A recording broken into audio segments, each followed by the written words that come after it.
చేయడానికి పుష్పా మేడం గారిని వేదికపైకి రావాల్సిందిగా కోరుచున్నాము.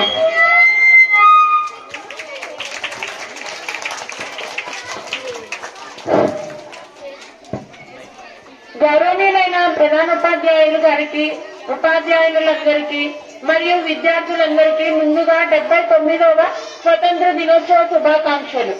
ఆగస్టు 15, 1947న మనకు స్వతంత్రం వచ్చింది.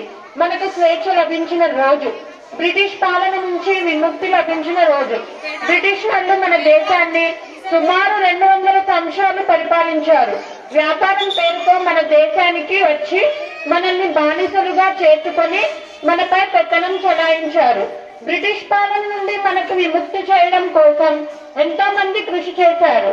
వారిలో ముఖ్యంగా గాంధీజీ, జవహర్ లాల్ నెహ్రూ, సుభాష్ చంద్రబోస్, భగత్ సింగ్, బాలగంగాధర్ తిలక్, అల్లూరి సీతారామరాజు మొదలైన వారితో ఎంతో మంది ఉన్నారు.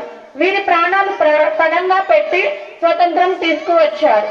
ఈ రోజు ప్రతి ఒక్కరూ వారిని గుర్తు చేసుకొని వారికి నివాళులు అర్పించాలి.